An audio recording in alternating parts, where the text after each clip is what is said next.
धेरैले vitamin C को बारेमा जान्न खोज्नुहुन्छ। म आज यो भिडियोमा भिटामिन सी को बारेमा सम्पूर्ण जानकारीहरू दिनेछु। यो भिटामिन सी को प्रयोग कसरी गर्ने, यसको फाइदाहरू के हुन्छ, कुन अवस्थामा युज हुन्छन्, यसलाई चाहिँ तपाईको कुन अवस्थामा अलिकति ध्यानपूर्वक युज गर्नुपर्छ र यसका साइड इफेक्टहरू के हुन सक्छन्, म त्यसको बारेमा इन्फर्मेसनहरू सेयर गर्छु। ओके, यो भिटामिन सी देख्न सक्नुहुन्छ तपाईले, यो एस्पिड है त, एस्पिड नामको छ, यो कम्पनीले राखिदिएको नाम भिटामिन सी ट्याब्लेट। यो लोमस नामको फार्मास्युटिकल कम्पनीले बनाएको छ गोठेटार काठमाडौँमा।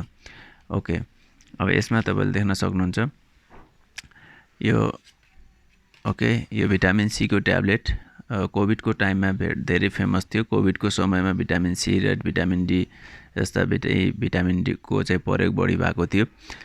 कोभिडमा यसले राम्रो गर्छ भन्ने कुरा धेरैले त्यो इन्फर्मेसन पनि त्यो बेला पाउनु भएको र यो कुरा चाहिँ यहाँहरुलाई थाहा पनि छ होला। यो भन्दा पहिले सानसानोमा हामी हुँदाखेरि पनि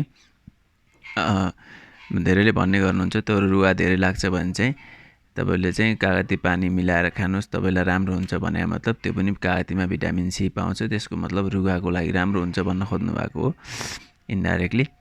ओके, जानेर या नजानेर भए पनि त्यसरी चाहिँ हामीले सानोमा पनि सुन्ने गर्थ्यौं। ओके, त्यसरी नै भिटामिन सी ले साँच्चै रुगाको लागि रोकथाम भन्ने कुरा कस्तो भन्दाखेरि रुगा लागेको अवस्थामा तपाईको यो भिटामिन सी खाएर रुगा लागिरहेको अवस्थामा कम हुने चाहिँ होइन, तर यसले चाहिँ पहिला खाइरहेको छ भने भिटामिन शरीरमा भिटामिन सी को तपाईको चाहिँ बडीमा अभाइलेबल छ मात्रा ठीक छ भने त्यतिखेर चाहिँ इन्फेक्सन भयो भने त्यो इन्फेक्सनहरु हुने भाइरसहरुसँग लड्नको लागि, ब्याक्टेरियाहरुसँग लड्नको लागि हाम्रा सेलहरुलाई, डब्ल्युबीसी सेतो सेलहरुलाई यसले चाहिँ अलि मजबुत बनाउँछ भन्ने कुरा हो, काम गर्नलाई तकडा बनाउँछ भन्नेलाई चाहिँ यसको युज हुने हो है त। अब लागिसकेपछि चाहिँ अब त्यो त्यसलाई ठीक गर्नलाई चाहिँ होइन, एउटा कुरा त्यसरी बुझ्नु होला।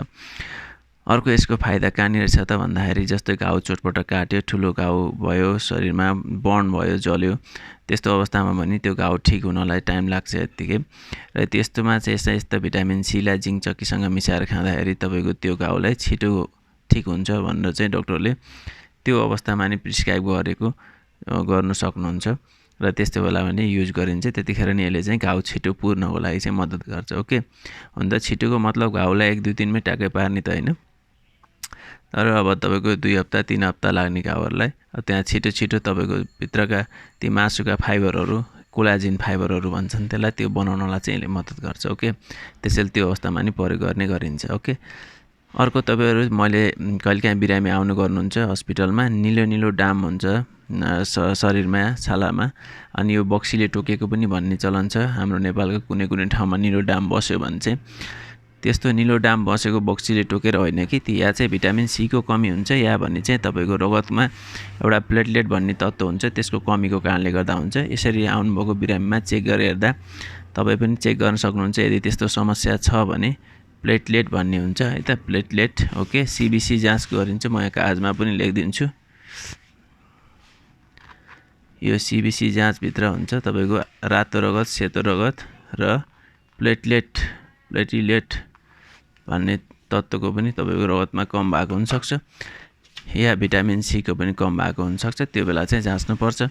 त्यस्तै सँगसँगै तपाईको निलो डाम मात्र बस्ने हैन कि, गिजाबाट पनि रगत आउने समस्या भएर आउनुहुन्छ र यसरी भिटामिन सी को केही समयलाई युज गर्न दिएपछि उहाँहरुलाई चाहिँ राम्रो हुने गर्छ। ओके, त्यस्तै यसको अर्को फाइदा भनेको त्यो अवस्थामा पनि तपाईले चाहिँ ध्यान दिनु कि निलो डाम बस्यो भनेर बक्सीले टोकेको भनेर घरमा नबस्नु होला, समयमा जानु होला, किनभने भिटामिन सी को कमी भयो भने त्यो त बाहिर देखिएको संकेत हो है, ल उपचार गर्नुस् भनेर भित्र पनि अरु विभिन्न प्रब्लमहरु आउन थाल्छन्। फेरि जस्तो कि स्कर्बी भन्ने पनि सुन्नु भयो होला हैन, यसको कमीले गर्दा हुने हो।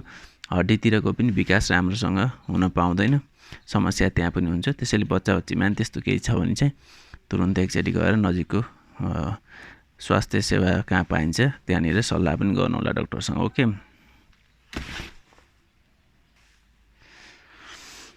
अब यसको अर्को भनेको जस्तै अब आइरनको कमी छ भने आइरन सँगसँगै पनि रगतको मात्रा कम हुँदाखेरि आइरन चक्की सँगसँगै भिटामिनको चक्की, सी को चक्की पनि खायो भने यसले चाहिँ आइरनलाई अब्जर्भ गराउन मद्दत गर्छ र तपाईको एनिमियाको लागि राम्रो पनि हुने भयो। अब यही चक्की नै खानुपर्छ भन्ने पनि छैन। यस्ता अघि मैले भनेका जुन फाइदाहरू छन् त्यसको लागि चाहिँ अमला, कागती, सुन्तला या स्ट्रबेरी जस्ता यस्ता जुन अमिला चिजहरू हुन्छन् नि, अमिला स्वादमा हुने अलि एक त अमिलो अमिलो स्वादको हुन्छ तिनीहरूमा चाहिँ भिटामिन सी पाइन्छ भनेर बुझ्न सकिन्छ। तिनको प्रयोग गर्न सकिन्छ। त्यो पनि दिनको एकैचोटि झ्याप्प खाइहाल्ने होइन कि एकैपटकमा खाने होइन कि बिहान दिउँसो बेलुका यसरी गरेर खायो भने चाहिँ त्यस्तो राम्रो हुन्छ। किनभने जति एकैचोटि खान्छौँ यो औषधि पनि त्यस्तै तरिकाले हो। एक टाइम खाने प्रयोग गर्न सकिन्छ होइन, या डक्टरको सल्लाह अनुसार आवश्यक पऱ्यो भने 2 टाइम पनि प्रयोग गर्न सकिन्छ। तर तपाईँले अब धेरै खाएर चाहिँ राम्रो हुने एकैचोटि भन्ने होइन, किनभने जो धेरै छ शरीरमा भएको एक्सेस भएको भिटामिन सी शरीरमा बस्दैन, त्यो चाहिँ पिसाबको माध्यमबाट बाहिर निस्किन्छ। ओके, अर्को भनेको अब तपाईँले यो औषधिलाई हस्पिटलबाट लिएर घरमा राख्ने चाहिँ सनलाइटमा राख्नु हुँदैन डाइरेक्ट। र खानामा पनि मैले अघि भनिहालेँ जुन जुन तत्त्वहरूमा त्यो खानामा भिटामिन सी पाइन्छ त्यो भिटामिन सी पाइने तत्त्व पाइने खानेकुराहरूलाई चाहिँ पकायो भने फेरि त्यो भिटामिन सी चाहिँ ड्यामेज हुन्छ। ओके, त्यसैले त्यस्तो चिजहरूलाई उमाल्ने पकाउने गर्न चाहिँ हुँदैन है त। ल अर्को, अब तपाईँले चाहिँ यसलाई खाना खाएपछि मुखमा राख्ने चपाउने अथवा चाहिँ मुखमा राखेर चक्लेट जस्तो चुस्न पनि सकिन्छ। ओके, त्यसो गरेर चाहिँ यसलाई खानुपर्छ। खाने तरिका त्यो भयो। र अब कसले चाहिँ ख्याल गर्नुपर्छ त भन्दाखेरि यो 2टा समस्याहरू छन्। जस्तै हेमोक्रोमाटोसिस भन्ने एउटा समस्या छ जहाँ रगतमा तपाईँको चाहिँ आइरनको मात्रा बढी हुन्छ। अर्को हाइपर अक्जालुरिया भन्ने हुन्छ। ओके, जहाँ चाहिँ अक्जालेटको मात्रा बढी हुन्छ र पत्थरी बनाउने समस्या हुनसक्छ। अर्को G6PD डिफिसियन्सी अथवा सुगरका बिरामीहरूले पनि पत्थरी हुन सक्ने चान्स भएकोले है त त्यसलाई धेरै प्रयोग गर्नु त्यस्ता अवस्थाहरू छन् भने तपाईँले त्यो कुराको पनि कन्सल्टेसन गरेर मात्रै परामर्श गरेर युज गर्नुपर्ने हुन्छ। अर्को, यसको अब साइड इफेक्टको कुरा गरौँ भने यसले मेजर साइड इफेक्ट त्यस्तो धेरै खतरा हुँदैन। जति शरीरमा बढी हुन्छ त्यो सबै पिसाबबाट निस्केर जान्छ।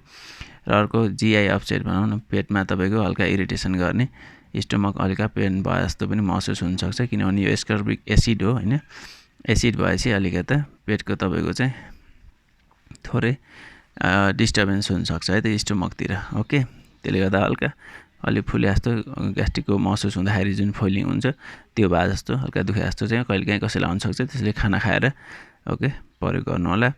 अनि अर्को तपाईँको चाहिँ यसले गर्न सक्ने भनेको मैले अघि भनिहालेँ, धेरै खायो भने चाहिँ यसले पिसाबमा एसिडिक गरिदिन्छ। एसिडिफिकेसन भन्छ त्यसलाई। तपाईँको चाहिँ एसिडिक मिडियामा अनि पत्थरी जम्न थाल्छ। कस्तो खाले पत्थरी त भने यदि युरिक एसिड बढी छ भने युरिक एसिडको पत्थरी त्यहाँ जम्न थाल्न सक्छ। यदि यसरी भिटामिन सी धेरै मात्रामा प्रयोग गर्यो भने युरिक एसिड भएको व्यक्तिहरूमा त्यो जम्न सक्ने चान्स बढी हुन्छ। अर्को, अक्जालेट स्टोन बन्न सक्छ र अर्को यस्तै सिस्टिन स्टोन बन्न सक्छ। किनभने मिडिया चाहिँ एसिडिक बनाइदिन्छ यसले पिसाबको। र अर्को, यो औषधि गर्भवतीमा सेफ छ कि छैन भन्ने कुरामा यो चाहिँ गर्भवतीमा सेफ छ। प्रेग्नेन्सीको बेलामा पनि यसलाई युज गर्न मिल्ने औषधि नै हो। किनभने क्याटेगोरी एमा पर्छ यो। किनभने भिटामिनहरू त अब अमला, कागती, सुन्तलाहरूमा स्ट्रबेरीमा पनि पाउँछ होइन। अब चक्कीको प्रयोग गर्नुभन्दा राम्रो तपाईँले ती खानपिनबाट युज गर्नु अझै बेटर हुन्छ, अर्ग्यानिक हुन्छ होइन। अर्को भनेको, यदि तपाईँ त्यस्तै केही समस्या छ भने अब गर्भवती महिला पनि तपाईँले आफ्नो पहिला चाहिँ समस्याहरू डक्टरलाई राखेर मात्रै कुनै पनि औषधि चाहिँ युज गर्नुभन्दा अगाडि सल्लाह लिएर मात्रै प्रयोग गर्नु चाहिँ राम्रो हुन्छ है त। फेरि त्यो चाहिँ आइडिया राम्रो हो। ओके, अब यसमा मैले तपाईँहरूलाई भन्नुपर्ने कुराहरू अलमोस्ट सबै कुराहरू चाहिँ भनिहालेँ। ओके, र निलो डाम र तपाईँको गिजाबाट रगत आउने सुन्निने भइरहेको अवस्था छ भने एकचोटि हुनसक्छ। रगतको तत्त्व पनि अघि मैले भने कम हुनसक्छ। भिटामिन सीको कुरा पनि हुन्छ। त्यस्तो अवस्था घरमा नबस्नु होला, एकचोटि तुरुन्त चाहिँ नजिकको ठाउँमा गएर काम गरिहाल्नु होला।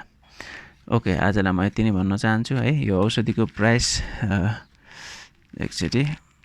यो औषधिको प्राइस 60 रुपियाँ छ। यो अलि धेरै पहिला लिएको थिएँ, सायद अहिले चाहिँ यो बढेर केही मात्रा बढेको पनि हुनसक्छ है त, 10-20 रुपियाँ। ओके, यसमा चाहिँ चक्की 10 वटा छन्। ओके, आजलाई यति नै।